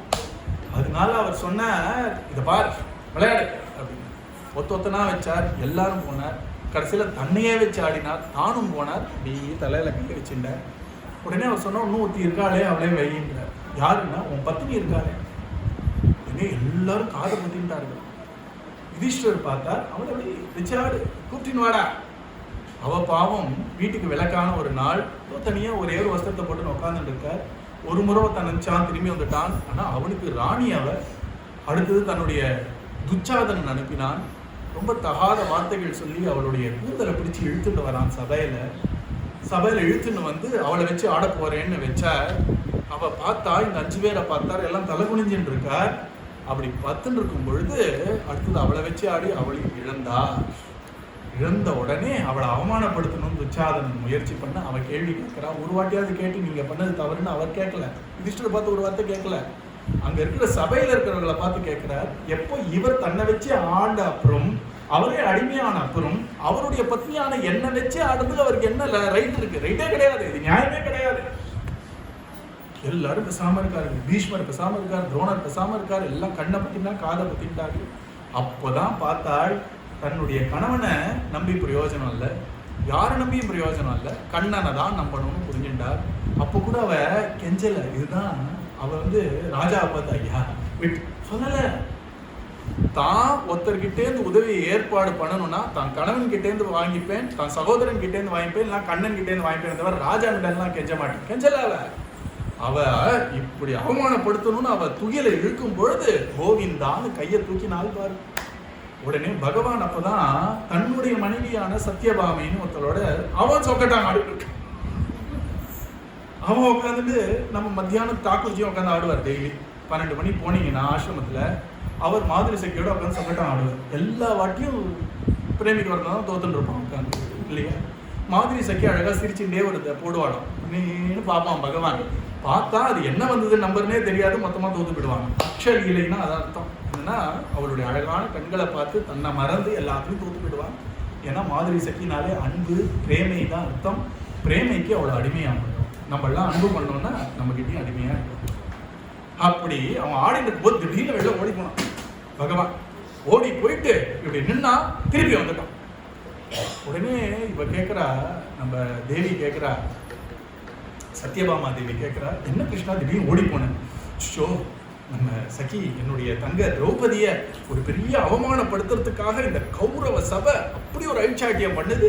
என் பேரை கூப்பிட்டா, ஏதோ நாமத்வாரில் பேரை கூப்பிட்டா பரவாயில்ல, நாஸ்திகர்கள் சபையில, அசத்துக்கள் இருக்கக்கூடிய சபையில, துரோகிகள் இருக்கக்கூடிய சபையில கோவிந்தான்னு ஒரு பெண் கூப்பிட்டா நான் எப்படி கடன்படாம இருப்பேன்? போனேன் நான். என்ன ஆச்சுன்னா என் நாமமே அவளை காப்பாத்திடுச்சு. இனிமே நான் போக வேண்டிய அவசியம் இல்லை, திரும்பி வந்துட்டேன். புடவை வந்துட்டே இருந்துதான். ஒரு புடவை எடுத்தா வகை வகையா புடவை வருதான். அவன் இழுத்து கை சலிச்சு கீழே விழுந்தான். இந்த அதிசயத்தை பார்த்த உடனே எல்லாருக்கும் ஒரு வணக்கம் வந்தது. ராஜாவை பார்த்து சொன்னார்கள், இது மகா அட்டூழியம், இதெல்லாம் பண்ண விடாதீர்கள், இப்பயே நிறுத்துங்கள். உடனே ராஜா சொன்னாராம், உனக்கு என்னெல்லாம் உனக்கு என்ன வரம் வேணுமோ கேட்டுக்கோ, 3 வரம் கேளு அப்படின்னா. முதல்ல அவ சொன்னா, நான் இந்த ஒரு அடிமைத்தனத்திலேருந்து வெளில வரணும். 2வது என் கணவன்மார்கள் இந்த அடிமை தலையிலேருந்து வெளில வரணும். 3வது என்ன வேணும்? அதெல்லாம் நீங்க தர வேண்டிய அவசியம் இல்லை. எப்போ என் கணவன் அடிமையில் இல்லையா அவர் என்ன பார்த்து போரும். அந்த அளவு கூட வேற யாருக்கும் கைவிட மாட்டாங்க. அப்படி சொன்ன உடனே ராஜாக்கே மனம் இலகி போய் திரும்பி ஒரு ராஜ்யத்தெல்லாம் தந்தேன்னு கிளப்பி விட்டார். இந்த துரியோதனை கை கெட்டினது போச்சு பாரு. அவளை அவமானப்படுத்தணும்னு பார்த்தேன், இந்த கிழமை இப்படி பண்ணி எடுத்தேன்னு அவன் பொங்கின்னு இருக்கான் உள்ள. சகுனி திருப்பி கூப்பிடுறார். திருப்பி போல ஒரு வாட்டி அடிபட்டோம் இல்லையா. ஆனாலும் இப்போ இந்த முறை சூடானுன்ற அந்த ஊக்கத்துல போலையாம், பெரியவர் கூப்பிட்டான்ற ஒரே ஊக்கத்துல போனார். அதுல ஒரே ஒரு பெட்டு தான் வச்சார்கள். என்ன பந்தயம்னா, நீ தோத்து போனேன்னா 12 வருஷம் காட்டுல இருக்கணும், 1 வருஷம் ஊருக்கே தெரியாம எங்க இருக்கேன்னு தெரியாம நீ இருக்கணும், அதுக்கப்புறம் வா நான் உனக்கு ராஜ்யத்தை தரேன் அப்படின்ற. சரின்னு ஆடினார்கள், தோற்றார்கள். உடனே 5 பேரும் கிளம்புறார்கள், 6 பேரும் கிளம்புறார்கள், குந்தியும் கிளம்புறாள். அப்போ பகவான் சொல்றான், குந்தி தேவிய நீ அவங்களோடலாம் போக வேண்டாம், அவங்க வனவாசத்துல இருக்கட்டும். உனக்கு ரொம்ப முக்கியமா யாரு வேணும்னா ஒரு குரு வேணும். நான் இருக்கேன் ஒரு பக்கம் இருக்கட்டும், ஆனா ஒரு குரு உனக்கு வேணும். அதனால பகவானே ஒரு ஏற்பாடு பண்றான். தௌமியர்னு ஒரு ரிஷிய அவருடைய குருவாக்குறான். அந்த ரிஷி எல்லாம் தெரியும், கண்ணனை பத்தி தெரியும், நல்ல மந்திரங்கள்லாம் வச்சுட்டு இருக்கார். அந்த ரிஷியும் கூடயே வராரு காட்டுக்கு. உடனே யுதிஷ்டர் சொல்ற, உங்களை ஒரு அரியாசனத்துல உட்கார வச்சு உங்களுக்கு சேவை பண்ண வேண்டிய சிஷ்யர்களான நாங்கள் காட்டுல கஷ்டப்படும் போது நீங்களும் வந்தீர்கள்னா அந்த கஷ்டத்தை எங்களால பார்க்க பொறுக்காது. குரு என்ன தெரியுமா சொல்ற, நீ சௌக்கியமா இருக்கிற நேரத்தை காட்டிலும் நீ கஷ்டப்படுற நேரத்துல தான் உன் கூட இருக்கணும்னு ஆசைப்படுறேன்ற. தெரியுமா உங்களுக்கு? நம்ம சுவாமிஜி இருக்காருன்னா அவருக்கு ஒரு கஷ்டம்னா டக்குன்னு கிடைச்சிரும், அவரை பார்க்க முடியும், லைன் கிடைச்சிரும், ஃபோன் கிடைச்சிரும், எல்லாம் கிடைச்சிரும். நீங்க கஷ்டம் விலகித்தின்னு சொல்றதுக்கு அவரை பிடிக்கவே முடியாது உங்களால். இந்த மாதிரி நான் 30 வருஷமா பார்த்துட்டு இருக்கேன். யாருக்கான ஒரு கஷ்டம்னா ஏதோ ஒரு விதத்துல அவர் காதுல அந்த கஷ்டம் போகும், அவர் நமக்காக ஒரு பிரார்த்தனை பண்ணுவார், கஷ்டத்தை விலக்கிடுவார். கஷ்டம் போச்சு குருஜி நான் சௌக்கியமா இருக்கேன்னு சொல்லணும்னு வரோன்னு பார்த்தோம்னா 4-5 வாட்டி வந்தா கூட அவரை பார்க்க முடியாம போயிடும். ஏன்னா நம்ம சௌக்கியமா இருக்கிறத காட்டிலும் ஒரு குரு நம்ம மேல எப்போ கருத்தா இருப்பாருன்னா கஷ்டப்படும் போது தான் கருத்தா இருப்பார். தௌமியர் சொன்னார், நான் ஒரு குருன்னு நான் எப்போ ஒரு ஸ்தானத்துல இருக்கேன்னா நீ கஷ்டப்படும் பொழுது நான் மட்டும் எப்படி சௌக்கியமா இருக்கிறது, நான் உங்க கூட தான் வருவேன்னு கிளம்புறேன். இந்த 6 + தௌமியர் காட்டுக்கு போறார். வனவாச கிருஷ்ணதா. கஷ்டமோ கஷ்டம், என்னென்னமோ கஷ்டப்படுறாரு, பெரிய கதை. அதுல ஒரே ஒரு விஷயம் மட்டும் சொல்றேன். தீயவர்கள்னால கஷ்டம் ஒரு பக்கம், நல்லவர்கள்னால கஷ்டம் வருமோ அது ஒரு கஷ்டம். ஒரு கெட்டவன் நம்ம கஷ்டம் கொடுக்குறானா பரவாயில்ல, ஒரு நல்லவர்னால ஒரு கஷ்டமா நடக்கும். ஒரு ரிஷினாலேயே அவர்கள் ஒரு கஷ்டம் வந்து. இந்த துரியோதனை இவங்க காட்டுல சௌக்கியமா இருக்கக்கூடாதுன்னு பார்த்து உட்காந்துருக்கோம். அவன் நிம்மதியா இருக்கலாம் 12 வருஷம் இல்ல, அவன் தன்னை பத்தி கவலைப்படல, அவங்க எப்படி கஷ்டப்படுறாங்கன்னு பார்த்துட்டு இருக்கான். ஒற்றர்கள் மூலமா காட்டுல இவர்கள் இருந்துட்டு வரார்கள். உடனே திரௌபதி பார்த்தார், என்ன பண்றதுன்னு தெரியலன்னு. உடனே தௌமியர் சொன்னார், எனக்கு மந்திர சக்தினால சூரிய பகவான் கிட்டேருந்து ஒரு பாத்திரம் நான் உனக்கு அழகா ஏற்பாடு பண்றேன், அக்ஷய பாத்திரம்னு பேரு. நீங்களே ஒன்று புரிஞ்சுக்கணும், நம்ம சாப்பிட்ற சாப்பாடா இருக்கட்டும், அது அரிசியா இருக்கட்டும், இல்லைன்னா காய்கறியா இருக்கட்டும், பருப்பா இருக்கட்டும், எல்லாம் எங்கேருந்து வருதுன்னு நினைக்கிறீங்க? சூரிய ஒளியில வரக்கூடிய சக்தி தான் நமக்கு பயிரா இருக்கு. சூரியனே இல்லைன்னா பயிர் வராது, சூரியனே இல்லைன்னா பருப்பு கிடையாது, காய்கறி கிடையாது, ஒன்றும் கிடையாது. இந்த சூரிய ஒளியை தான் இந்த செடிகள்லாம் நமக்கு ஏற்ற ஒரு சத்து உணவா ஆக்குறதோன்னு மகாபாரதம் அழகா சொல்றது. நேரையே நான் சூரிய பகவான் கிட்டேருந்து எடுக்க எடுக்க குறையாத ஒரு பாத்திரம், அது மந்திர சக்தினால உனக்கு தரேன்னு சொல்லி அந்த ஒரு சூரிய பகவானுடைய மந்திரத்தை சொல்லி ஒரு அக்ஷய பாத்திரம், அக்ஷயம்னா குறையாத பாத்திரம்னு அர்த்தம். ஆனா எப்போ வரைக்கும் அது இருக்கும்னா 5 பேர் சாப்பிடணும், பீமன் உட்பட எவ்வளவு நாள் சாப்பிடலாம். சாப்பிட்டு முடிச்சுட்டு திரௌபதி சாப்பிட்டுட்டு அதை அலம்பி கவுத்துட்டான்னா அன்னைக்கு வராது, அடுத்த சூரிய உதயத்துல என்ன அது வேலை செய்யும். சோலார் குக்கர் மாதிரி வச்சுக்கோங்க. அந்த மாதிரி ஒன்று கொடுத்தார். சௌக்கியமா தான் இருக்கார், கஷ்டமே இல்லை. ஏன்னா 5 பேரும் சேர்ந்து இருக்கார்கள். திரௌபதி இருக்கார். காட்டுல போனா கூட ரிஷிகள்லாம் பின்னாடியே வந்துட்டார்கள். டெய்லி சத்சங்கம், இந்த மாதிரி டெய்லி கதை கேட்டு உட்காந்துட்டு இருப்பாரு 4 பேர். சௌக்கியமா இருந்தார். துரியோதனுக்கு அது பொறுக்கல. அவன் பார்த்தான், அன்னைக்கு கரெக்டா துர்வாசர் வர. துர்வாசர் தனியா வரமாட்டான், ஒரு 10,000 சிஷ்யர்களோட. 10,000 இது வியாசரே சொல்றாங்க, 10,000 சிஷ்யரோட வர. துரியோதனை பார்த்தா துஷ்டன் என்ன பண்ணுவான்னா, ஒருத்தரை கவர் பண்ணணும்னா தலையிலிருந்து கவர் பண்ணுவான். நம்ம பண்ற அளவோட 100 மடங்கு பண்ணுவான். அவன் அவரை விழுந்து விழுந்து கவனிக்கிறான். துர்வாசரே துர்வாசரே அப்படின்றான். அவருக்கு அவரை நானே பரிமாறுறேன் அப்படின்றான்.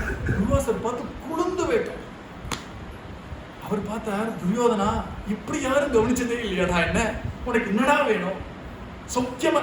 நான் சௌக்கியமா இருக்கிறது விடும், எனக்கு என்னன்னா ஒரு 5 பேர் என்னுடைய சகோதரர்கள் சௌக்கியமா இருக்கணும்.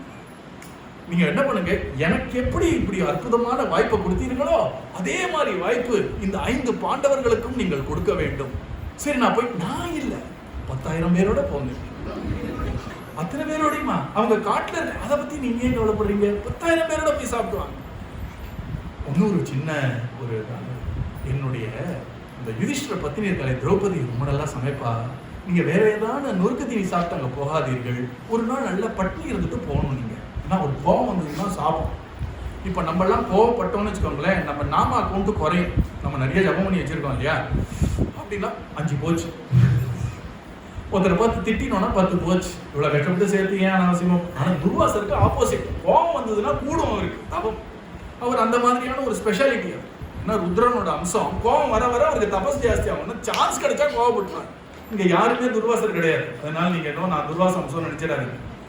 கோவம் வந்து அவருக்கு தவம் ஜாஸ்தி ஆகும். ஆனால் கோவம் ஜம்முன்னு வர வைப்பார். அவர் ஏதாவது சின்ன விஷயம் தான் கோவம் வந்துடும் அவருக்கு, சாபம் டக்குன்னு கொடுத்துருவார். விஷயங்களே அப்படிதான்.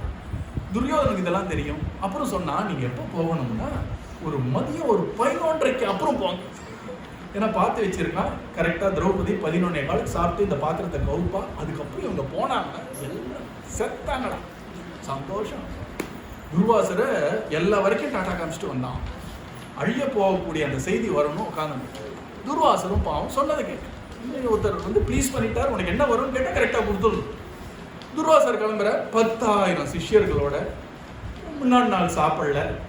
10,000 பேர், குரு கூட சாப்பிடாம இருந்தவர். கூட வரவங்க இருக்காங்க பார்த்தீங்களா, குருநாதா எங்களை பத்தி எங்களுக்கு கவலை இல்லை, ஆனா நீங்க சாப்பிடாம இருக்கீங்களே அப்படின்னு பார்க்கல. அவங்களுக்கு பசி, அவங்க வயது பேசுறது வாய் பேசுறது. உடனே இவரெல்லாம் போறார்கள். இந்த துர்வாசருக்கே என்ன ஒரு பழக்கம்னா, ஏன் சாப்பிட போனா டக்குன்னு போய் நான் குளிச்சுட்டு வரேன்னு கிளம்புவேன். இந்த அம்பரீஷன் கிட்டே அப்படிதான் பண்ணேன். அம்பரீஷன் ஒரு ராஜா இருந்தாங்க. அவன் வந்து கரெக்டாக துவாதசி டைமுக்கு வந்தார், சாப்பிடலான்னு உட்காந்து நான் குளிச்சுட்டு வரேன் அப்படின்னு கிளம்புவார் ஏதோ ஒரு நதியை தேடி. அதே மாதிரி 10,000 பேர் ஒரு பெரிய ஒரு சூறாவளி வர மாதிரி இருக்கு, ஒரே தூசி கிளம்புறது. பார்த்தா 10,000 பேர் துண்டு வர, ஏற்கனவே பசி பாவம், ஒன்று குளிக்க கூட இல்லை, கையில் ஒரு தண்டத்தை வச்சுட்டு தாடி மியூசியமா நல்ல தலையில ஒரு பெரிய ஜடை கப்னு வர. யுதிஷ்டர் பார்த்தா சந்தோஷப்பட்டார். அதனால அவர் என்ன பண்ணார், யுதிஷ்டர் எல்லாரும் வாருங்கள் வாருங்கள், எல்லாரும் சாப்பிட்டுட்டு தான் போகணும். அங்க கையை பிசைய ஆரம்பிச்சிட்டா திரௌபதி. ஏன்னா பிசையறதுக்கு சாதம் இல்லைங்க, எல்லாத்தையும் கவுத்து வச்சாச்சு. இவர் மாட்டுக்கு எல்லாம் வாங்க. அவர் சொன்னார், யுதிஷ்டரா அந்த மாதிரி இருக்கணும்ப்பா விருந்தோம்பர், உடனே குளிச்சுட்டு வந்துடுறோம், ஒரு முக்கு போட்டு ஓடி வந்துடும், கவலைப்படாது. குளிக்கிறேன் பேர் அப்படின்னு உட்காந்து ஜப்பான்லாம் பண்ணிட்டு இருக்க மாட்டேன், ஒரே பசி எனக்கு, தயார் பண்ண சொல்லிட்டு. யுதிஷ்டர் உள்ள போனார். திரௌபதி ஒரு 10,000 தான் வந்திருக்காரு, கொஞ்சம் அத்தனை பேருக்கும் விருந்தோம்பல் பண்ணிடுமா அப்படின்னு வெளில உட்காந்து அவர் ஜபம் பண்ணிட்டு இருக்கார். திரௌபதி அதெல்லாம் என்னால் எப்படி முடியும் கேட்க மாட்டான். அவள் அப்படி ஒரு பத்தினி. அவள் என்ன பண்ணா, இப்போ இவரை நம்பி பிரயோஜனம் இல்லை. என்ன பண்ணா, கிருஷ்ணா அப்படின்னா பார்த்தா ஜில்லு சல் சல் சல்லு கிருஷ்ணா உள்ள வரான்.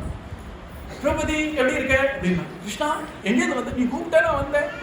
என்ன துவாரகையிலேருந்து ஒரு வாக்கிங் 400 கிலோமீட்டர் ஆகணும்னு முடியும், கூப்பிட்டா வந்துடுவான் கிருஷ்ணா. அவ்வளோ அன்பு திரௌபதிக்கு. திரௌபதிக்கு தௌமியர் வந்து கோவிந்த நாமத்தை தான் உபதேசம் பண்ணார். திரௌபதிக்கு டைமே இல்லை, வீட்டு வேலையே ரொம்ப ஜாஸ்தியாக இருக்குது. அவர் சொன்ன கோவிந்தா கோவிந்தா கோவிந்தா 3 வாட்டி சொன்ன, அவ்வளோதான். அதுக்கப்புறம் ஜபம் பண்ண டைமே இல்லை அவருக்கு. அந்த துளசி மாலையும் ஒரு சின்ன டப்பாவில் போட்டு ஓரமாக வச்சுட்டா கிச்சனில். ஆனால் குரு அப்போ உபதேசம் பண்ண கோவிந்த நாமம் எப்போ அவளுக்கு ரொம்ப தேவையோ அந்த சபையில் துயில உயிரும் போது ஞாபகம் பார்த்தீங்களா, அதுதான் குரு உபதேசத்துக்கான முக்கியத்துவம். நம்ம போட்டி வாட்டி கோவிந்தான்னு நம்மளா ஜபம் பண்ணலாம், நேரம் வரும்பொழுது கோவிந்தான்னு வாயில வருமா, ஐயோ ஐயோ ஐயோன்னு கத்துவோம். ஆனா ஐயோ யாருன்னு சொல்லிடுறேன். ஐயோ யாரு தெரியுமா, அவ புருஷன் பெரியாள் யமன்னு பேரு. நீங்க ஐயோ ஐயோன்னு கூப்பிட்டா யமனுக்கு கை கால்லாம் உதருமா. ஐயோ யாரோ மாமி பேரை கூப்பிடுறா, அனுப்புடா போடா, மொத்தமா பிடிச்சி யம பட்டது கூட்டிட்டு விடுவாங்க. அதனால கோவிந்தான்னு சொன்னா ராதாதேவி சந்தோஷப்படுவான், ஐயோன்னு சொன்னா யம தர்ம சந்தோஷப்படுவான். யமன் முன்னாடி நிக்கணும்னு நீங்களே பார்த்துக்கோங்க. அதனால அவளுடைய கோவிந்த நாமம், கிருஷ்ணான வந்து நிக்கிறான், ஜில் ஜில்னு தலையில அழகான மயில்பீலி, காதுல குண்டலங்கள், சிரித்த முகம், நீலம் திருமேனி, நீ ஓடிவிடா திரௌபதி அப்படின்றான். வந்த உடனே கிருஷ்ணனை பார்த்து கேட்டா, கிருஷ்ணா கூப்பிட்ட உடனே ஏ கிருஷ்ணா பக்த வசிக்கிறது சோறு போடுறோம். திரௌபதி சொன்னா, நீ 10,002 வெயிட்டிங் லிஸ்ட்ல, ஏற்கனவே 10,001 என்ன சாப்பாடு போட போறேன்னு தெரியல, நீயும் வந்து இப்ப போய் இப்படி எல்லாம் விளையாடலாமா கிருஷ்ணா, என்ன கிருஷ்ணா நீ. அவர் சொல்றான், பசி காதை அடைக்கிறது திரௌபதி, நீ என்ன சொல்றேன்னு எனக்கு புரியல, முதல்ல ஏதாவது குடு எனக்குன்றான். இப்போ பகவானே வீடு தேடி வந்து ஏதாவது போடுன்றான். அவளுக்கு ஒன்றும் பண்ண முடியல. கிருஷ்ணனை பார்த்தாள், எடுத்துன்னு வந்தாள் ஒரு உரிமை, தப்பா அப்படின்னு கவுத்து வச்ச பானை, அந்த அக்ஷய பாத்திரம். இப்பதான் எல்லாரும் சாப்பிட்டு முடிச்சோம், இனிமே வராது கிருஷ்ணா பார் அப்படின்னு காமிச்சா, பகவான் பார்த்தா ஹை அப்படின்னா உள்ள வச்சான். எடுத்தான் ஒரு கீரை, ஒரு உருண்டை அரிசி. எங்க அவன் தான் சிருஷ்டி பண்ணானோ இல்லைன்னா ஒழுங்கா அலம்பலையோ என்னவோ எடுத்து வாயில போட்டான். திருப்தி அப்படின்னா கிருஷ்ணன் உலகமே தானாக இருந்து உலகத்துக்குள்ளேயும் தான் இருந்து தனக்குள்ள உலகத்தை வைக்கக்கூடிய கிருஷ்ணன் திருப்தின்னு நாம் பாருங்களேன். அந்த 10,000 சீடர்கள் முக்கு போட்டு எழுக்கும் பொழுது ஏப்பம் வருது. அப்படி இப்படி பார்த்தான் ஒருத்தனை, டேய் என்னோட இலையும் சேர்த்து நீயே சாப்பிட்டுறா, ஃபுல்லா எடுத்துறா. அவன் சொன்னா, டேய் நானே உன்கிட்ட அதெல்லாம் சொல்லான்னு இருந்தேன்டா. எல்லாரும் குருநாதர் கூட எல்லாரும் உழுந்து சேதிக்க கூட முடியல, ஃபுல்லுனா ஃபுல். கிருஷ்ணன் திருப்தினா எல்லாருக்கும் திருப்தி ஆயிடுச்சு, துரியோதனன் கூட திருப்தி ஆயிடுச்சு போல. உடனே எல்லாரும் வந்தார், குருநாதா நீ தாங்கள் அங்கு விருந்தோம்பலை ஏற்கிறேன் என்று சொல்லிவிட்டீர்கள், ஆகவே தாங்கள் தனியாக செல்லவும் அடியோன்களை சற்று சமைக்கவும். துர்வாசர் சொன்னா, எனக்கே ஒன்றும் 4 நாள் சாப்பிட முடியாது போல இருக்கு, எனக்காக உங்களை அனுப்பலான்னு பார்த்தேன், இப்படி பண்ணிட்டீர்களேடா அப்படின்னு இவங்க எல்லாம் பேசிட்டு இருக்காரு. யுதிஷ்டர் எல்லாம் காத்துட்டு இருக்காரு. திரௌபதிக்கு ஒரு டென்ஷன். இவன் மாட்டுக்கு சாப்பிட்டு திருப்தினா ஒரு சந்தோஷம் தான். கிருஷ்ணா நீ திருப்தி, அவங்கன்னு கேட்கிறார். ரொம்ப நல்லா இருந்தது திரௌபதி, என்னமா இருந்துச்சு, நான் ஒரு 10 நிமிஷம் முன்னாடி வந்தேன்னா ஃபுல்லா சாப்பிட்டுருப்பேனே, ஆனா இதே எனக்கு திருப்தியா இருக்கு. இப்போ 2 விஷயம் புரிஞ்சுக்கணும். பொதுவாக நம்ம சாத்திரப்படி என்னன்னா, வீட்டில் பாத்திரம் தேய்க்கணும் இல்லையா, அதை ஒழுங்காக தேய்க்கலைன்னா லக்ஷ்மி கட்டாட்சம் வராதுன்னு எழுதியிருக்கு. ரைட்டா, இதுதான் சாஸ்திரம். என்ன சாஸ்திரம்? வீட்டில் நீங்கள் ஒழுங்காக பாத்திரம் தொலைக்கலைன்னா அதில் ஏதாவது கொஞ்சம் பற்கள் ஒட்டிருந்ததுன்னா, ஒழுங்காக நீங்கள் அலம்பலைன்னா அந்த வீட்டில் செல்வ செழிப்பு குறையும்னு இருக்கு. இப்போ 2 விஷயமா யோசிச்சு பாருங்கள். திரௌபதி ஒழுங்காக அன்னைக்கு பாத்திரம் அலம்பல். ஏன்னா அவள் ஒரு தெய்வ பெண்மணியாக இருக்கிறதுனால ஒரு கஷ்டம் வரும்போது அவளுக்கே கொஞ்சம் அதெல்லாம் தெரியும், உடம்புலேயே அது தெரிய ஆரம்பிக்கும் இல்லையா? அது எப்படி தெரியும்னு சொல்கிறேன், உடனே ரொம்ப டென்ஷன் ஆகிடாதீங்க. ஆண்களுக்கு வேறு மாதிரி தெரியும், பெண்களுக்கு வேறு மாதிரி தெரியும். இந்த லெஃப்ட் ஷோல்டர் இருக்கு இல்லையா, இல்லை லெஃப்ட் தொடை இருக்கு இல்லையா, இல்லை லெஃப்ட் கண் இருக்கு இல்லையா, இது துடிச்சதுன்னு வச்சுக்கோங்களேன், ஆண்களுக்கு அது ஒரு நல்ல சகுனம் கிடையாது. பெண்களுக்கு அது ரொம்ப நல்ல சகுனம். பெண்களுக்கு வலது துடித்ததுன்னா, வலது பெண்களுக்கு துடித்ததுன்னு வச்சுக்கோங்களேன், அது அவங்களுக்கு நல்ல சகுனம் கிடையாது. ஆண்களுக்கு வலது துடித்ததுன்னா நல்ல சகுனம். ரைட்டா? இதெல்லாம் இருக்கு. கண்ணு துடித்ததுன்னு வச்சுக்கோங்க. இப்போ உங்களுக்கு 5 நிமிஷத்துக்கு மேலே துடித்ததுன்னா ஐ டாக்டரை பார்க்கணும்னு அர்த்தம். ஒரு சகுன சாஸ்திரமா சொல்றேன். அந்த சகுனத்துல இருக்கிறவங்க ரொம்ப சுத்தமா இருக்கணும், புரியுதா? எல்லாருக்கும் கண்ணு துடிச்சதுன்னா ஏதோ நல்லது நடக்க போகுது, எங்கன்னு பார்க்காதீங்க. சாஸ்திரம் இருக்கு சொல்றேன். அவங்க திரௌபதிக்கு இதெல்லாம் தெரிஞ்சிருக்கும். அதனாலயே என்னமோ அந்த டென்ஷன்லயே ஒழுங்கா அலம்பல போல இருக்கு. அலம்பலன்னா லக்ஷ்மி கட்டாட்சம் வரையும். லக்ஷ்மி பத்தி வர அலம்பாத அந்த குறையையே ஒரு நிறையாக மாற்றி அதுக்காகவே ஒரு காரணமா உனக்கு அனுகிரகம் பண்றேன்னு சொல்லிட்டு போறாரு. பார்த்தீங்களா? இதுதான் குரு, இதுதான் பகவான். நம்மளால ஒண்ணு முடியலன்னா பகவான் அதையே ஒரு அட்வான்டேஜ் ஆக்கி அதைத்தான் பூர்த்தி பண்ணி நம்மளையும் சந்தோஷப்படுத்துவா, உலகத்தையும் சந்தோஷப்படுத்துவா. ஒரு மகான் இவர் இருக்கார் இல்லையா, ஸ்ரீ அண்ணாவுடைய கதையை குருநாதர் ஒரு முறை சொன்னார். இது நம்ம குருநாதர் வாழ்க்கையிலையும் பார்க்கலாம். ஒரு முறை ஸ்ரீ அண்ணாவை பார்த்து ரொம்ப சந்தோஷப்பட்டு ஒரு பாகவதர் வீட்டுக்கு வரணும், நீங்க சாப்பிடணும்னு. அந்த பத்தினியும் பாகவத பத்தினி பாகவதர் உள்ள போட்டு, நமக்கே எதுவும் இல்லையே, நம்ம சாதத்துக்கு ஒரு குண்டுமணி அரிசி இல்லையே, இவரை வேற போட்டிருக்கீங்களே, இவர் பெரிய மகான்னு தெரிகிறாரே, என்ன பண்ண போறோம்னு அழ ஆரம்பிச்சுட்டாங்க. இவங்க பேசுறது கொஞ்சம் குசு குசுன்னு காதுல கேட்கணும் இல்லையா? அவர் உடனே எழுந்தார். உடனே போய் அவர் கூப்பிட்டார், இங்க வா, நான் ஒன்று சொல்ல மறந்து போயிட்டேன், உங்க வீட்டில் ஏதாவது சொம்பு இருக்கா அப்படின்னு கேட்டார். இருக்குன்னா உடனே கொண்டு வா, ஒரு கயிறு இருந்தா கொண்டு வா. என்னுடைய விரதம் என்னன்னா 4 வீட்டில் போய் நான் உஞ்ச விருத்தின்னு சொல்லுவார்கள், பிக்ஷை வாங்கி தான் சாப்பிட்றது என் நியமம். நல்ல வேலை மறந்து போயிட்டேன், கொடுங்கன்னு சொல்லி அவர் 4 வீட்டில் போய் பிக்ஷை வாங்கி அதை அவங்களுக்கு கொடுத்து அவங்க அதை சாதமாக்கி அத்தனை பேரும் சாப்பிட்டாரு. எப்படி? நீ வீட்டில் அரிசி இல்லையா, பரவாயில்ல நான் பார்த்துக்கிறேன்னு சொல்லலை, நல்ல வேலை எனக்கு ஞாபகம் வந்தது அப்படின்னு அவங்க கிட்ட இருக்கக்கூடிய குறைய அவங்க குறையா ஃபீல் பண்ண வைக்காத மாதிரி தான் அந்த குறைய பூர்த்தி பண்ணி அதுல ஒரு அனுகிரகம் பண்றாரு. பார்த்தீங்களா? இதுதான் மகான்களுக்கும் கிருஷ்ணனுக்கும் ஸ்பெஷாலிட்டி இல்லையா? அந்த கிருஷ்ணன் பிடிக்காம எப்படி இருக்க? அந்த கிருஷ்ணன் என்ன பண்ணா, நல்ல வேலையா நீ ஒழுங்கா பாத்திரம் அலம்பல, நீ இல்லைன்னா ஒண்ணுமே கிடைச்சிருக்காது எனக்குன்னு அவ பண்ண தவறையும் சரியாக்கி அந்த சரியான அந்த தவறையே வைத்துக் கொண்டு ஒரு அனுகிரகம் பண்றான்னா இதுதான் கிருஷ்ணன். அந்த குந்தி தேவி நினைச்சு பார்க்கற இந்த கதையை சொல்லியிருப்பார்கள் இல்லையா, வனவாசத்தில் இவ்வளவு கஷ்டம். இந்த யுதிஷ்டரா இனிமே ஏன் ஃபிட்டிங் ஆரம்பிக்கிறீங்க? உடனே அந்த துர்வாசர் நம்ம வாசல் வரைக்கும் போயிடலாம், உள்ள வந்தா தண்ணியாவது குடிக்கணும், வெளிலேருந்தே அவங்கள பார்த்து டாட்டா காமிச்சு போயிடலாம். நடக்க முடியுமான்னு தெரியல, உண்ட கலப்பு தொண்டனுக்கும் உண்டும்பாங்க. எல்லாரும் சொன்னாங்க, குருநாதா நீங்க முன்னாடி போங்கன்னா. உடனே கிருஷ்ணன் சொன்னா, அதெல்லாம் ரைட்டு, இப்போ என்ன ப்ராப்ளம் உனக்கு இப்போ சொல்லு, என் காதெல்லாம் இப்போ கிளியர் ஆயிடுச்சு. 10,001 பேர் வரப்போறா கிருஷ்ணா, எதுக்கு? சாப்பிடுமா இங்கயா நம்ம இடத்துலயா நம்ம போடுமா? 10,001 இலைய பிச்சு எடுத்துன்னு வர முடியுமா யூஸ்வலால? கிருஷ்ணா அதெல்லாம் கிருஷ்ணா இப்போ வரார்கள், அவங்களுக்கு என்ன பண்ணணும்? அவ்வளவுதானே, கவலைப்படாத, நான் சொல்ற மாதிரியே பண்ணு. என்ன பண்ணணும் கிருஷ்ணா? என்ன பண்ண, இங்க ஒரு சின்ன ஒரு மண்பானை இருக்கு இல்லையா, அந்த மண்பானையில் நிறைய தண்ணியை விடு. தண்ணி இருக்கு கிருஷ்ணா, விடு, கையில் இப்படி பிடிச்சிக்கோ, இப்படி பிடிச்சிக்கோ. என்ன பண்ண நீ? துர்வாசர் வருவார் 2 நிமிஷத்துல, அந்த பானையை தூக்கி, துர்வாசரே முதல்ல நீங்க பாயசம் சாப்பிட்டு தான் நீங்க சாதம் சாப்பிடணும்னு சொல்லுங்க. கிருஷ்ணா உள்ள தண்ணி தானே இருக்கு, தண்ணி தான் இருக்கு, அந்த பாயசத்தை மாத்துவியா? அதெல்லாம் நான் பண்ற வேலை கிடையாது, சும்மா காட்டு. திரௌபதி சொன்னா, என்ன கிருஷ்ணா ஏற்கனவே பசியோட வர, காலில் விழுந்து சோறு இல்லைன்னு சொன்னாலாவது சாபம் கொடுக்காம போவார், நீ வேற தண்ணி பாத்திரத்தை காமிச்சு பாயசம் குடின்னு சொல்றிய. நான் சொன்னா அப்படியே செய்வேன்னு சொன்னோன்னா பண்ணு. எடுத்துட்டு போனா கையெல்லாம் நடுங்கிறவர்களுக்கு பாத்திரம் தண்ணி, ஏற்கனவே தண்ணி கொஞ்சம் வெள்ளையும் வர ஆரம்பிச்சிருச்சு. பின்னாலேருந்து கிருஷ்ணன் சொல்லு சொல்லு. அங்க துர்வாசர் வரார், அம்மா திரௌபதி அப்படின்னு ஆரம்பிக்கிறார். உடனே இவர் நடு, துர்வாசரே என்னம்மா என்னம்மா? துர்வாசரே கிருஷ்ணன் சொன்னா, நீ உருப்படியா சாப்பிட்ட, உனக்கு இன்னும் வாய்ஸே வர மாட்டேங்குது, கத்தி சொல்லு, 10,000 பேருக்கு கேட்க உங்களுக்கு பாயசம் அப்படின்னா எடுத்தார் ஓட்டம் எல்லாரும். நம்ம தண்ணி கூட குடிக்க முடியாது, பாயசம் வேற கொடுத்து. சில பேர் வந்து அன்பு தொல்லையில ஃபோர்ஸ் ஃபீடிங் பண்ணி விட்டுறாங்க. போரும் பொருளாம் ஒத்து ஒடிய விட்டார்கள் எல்லாரும். திரௌபதி பார்க்கிற கிருஷ்ணன் துரத்து அவன் 2 அடி வைக்கிறான், அவங்க 10 அடி ஓடுறார்கள். எல்லா கிளம்பி ஓடி போயிட்டாங்க. சௌக்கியமா இருமா, சௌக்கியமா இருக்கும், ஓடியே போயிட்டாங்க. கிருஷ்ணனை பார்த்து சொன்னா, கிருஷ்ணா என்ன பண்ண, நான் ஒன்றும் பண்ணலையா? அவன் சொன்னா, திரௌபதி நீ எவ்வளவு அழகா பாயசம் வைப்பேன்னு எல்லாருக்கும் தெரியும் போல, நீ பாயசம் ஒண்ணு எல்லாம் ஓடி போயிட்டாலே. அப்படி யார்ட்டா கேஷுவலா தான் பகவான் அனுகிரகம் பண்ணுவானே தவிர நீங்க பாக்குற மாதிரி எல்லாம் பக்தா உன் பக்தியை கண்டு யாம் மெச்சினோம், வேண்டிய வரத்தை கேடும் இப்படி எல்லாம் பகவான் பேச மாட்டான். அவன் வந்ததும் தெரியாது, போனதும் தெரியாது, காப்பாத்திட்டு போயிட்டே இருப்பான் பகவான். குருநாதனும் அப்படிதான். அவர் நமக்கு எதுவும் ஹெல்ப் பண்ற மாதிரி ஒருவர், எனக்கு ஒரு உதவி பண்ணேன்னு அவர் கேட்டாலே ரெடியா இருங்கள், உங்களுக்கு ஒரு பெரிய அனுகிரகம் பண்ண போறாருன்னு அர்த்தம். இப்படிதான் மகான்கள் பேசுற பேச்சு. பாகவதமே எதுக்கு நம்ம படிக்கிறோம்னா, ஒரு மகாத்மாவுடைய வாழ்நாள்ல நம்ம வாழறோம், அவருடைய சங்கத்துல இருக்கோம், அவர் எப்படி பழகுவார், எப்படி பேசுவார்ங்கிறதுலாம் இந்த கிருஷ்ணனை வச்சுட்டா உங்களுக்கு எல்லாம் நல்லா புரியும்.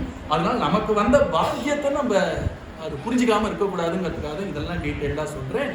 குந்தி சொல்றார், வனவாச கிருஷ்ணதா, இங்க வனவாசத்துல இருக்கக்கூடிய நேரத்தை எல்லாத்தையும் வரக்கூடிய கஷ்டங்கள் எல்லாம் நிதானமா போக்கினேன்.